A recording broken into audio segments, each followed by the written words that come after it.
Perkenalkan, nama saya Lorena Reginta Hasibuan. Di sini saya akan mereview jenis-jenis pada RAM. Yang pertama ada DDR1, DDR2, DDR3, DDR4, dan ada DDR5. Sebelum kita membahas jenis-jenis pada RAM, sekarang kita akan membahas apa sih RAM itu. Nah, RAM merupakan random access memory yang merupakan perangkat keras yang ada di dalam komputer yang berfungsi sebagai tempat penyimpanan sementara pada komputer, yang isinya dapat diakses dalam waktu yang tetap dengan letak data yang tidak berurutan atau secara acak. Maksudnya, secara fungsi, data yang berada di RAM dapat diproses oleh CPU secara acak, tidak harus berurutan. Semua data yang tersimpan di dalam RAM bersifat sementara, jadi akan hilang ketika komputer dimatikan. RAM itu bisa kita bayangkan seperti sebuah ruangan yang berada di antara hard disk dan CPU.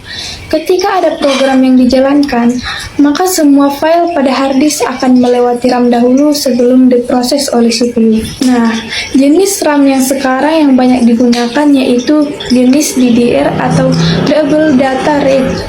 Kemampuan DDR RAM secara umum hanya digunakan untuk komputer biasa.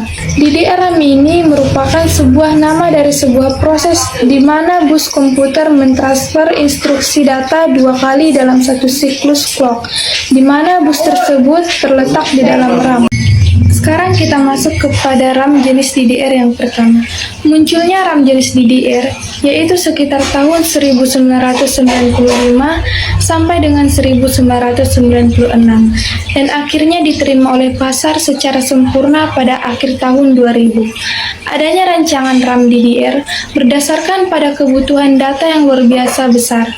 Karena kemampuan SDR atau Single Data Rate dirasa sudah tidak mampu untuk menyesuaikan dengan kebutuhan data, akhirnya dirancanglah Double Data Rate yang 2 kali lebih cepat. RAM DDR yang pertama ini memiliki kecepatan transfer data antara 200 sampai 400 mega transfer per sekon dan memiliki kecepatan bus clock berkisar antara 100 sampai 200 MHz. Selanjutnya ada RAM jenis DDR yang kedua. Tuntutan perkembangan kemampuan RAM pastinya harus bisa mengimbangi kecepatan proses dari CPU. Karena itu, dikembangkanlah DDR2 dengan transfer dan clock speed yang lebih tinggi. DDR2 ini mampu diterima pasar dengan baik dan menjadi standar kualitas pada sekitar tahun 2004 sampai dengan 2008. DDR2 ini merupakan RAM yang memiliki clock cycle 2 kali lebih banyak.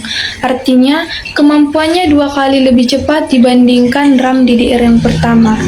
RAM DDR2 ini memiliki frekuensi transfer antara 400 sampai dengan 1966 MHz. Selanjutnya ada RAM jenis DDR yang ketiga. Generasi DDR yang ketiga ini bisa kita katakan cukup lama menduduki tahta pasaran karena mulai muncul di tahun 2009 dan di tahun 2019 juga masih ada yang menggunakannya.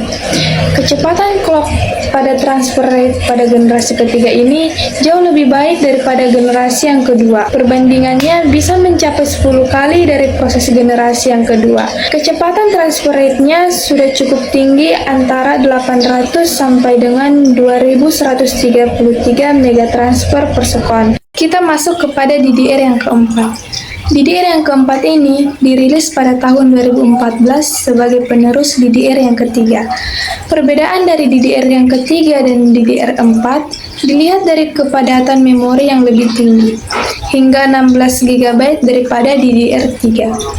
Frekuensi dari DDR4 ini juga tersedia lebih tinggi dan tersedia di antaranya 1600, 1866, 2133, 2400, 2667, 3200 MHz.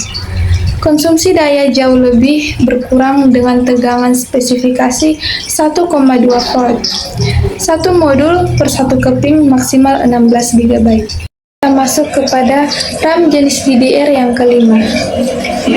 DDR yang kelima ini resmi dimulai dengan kecepatan 3200 sampai dengan 6400 MHz dengan kecepatan transfer 37,2 GB per sekon. Dan DDR yang keempat resmi berhenti di 3200 MHz dengan kecepatan transfer 16,8 GB per sekon. Sekian yang dapat saya paparkan mengenai review RAM kali ini. Terima kasih.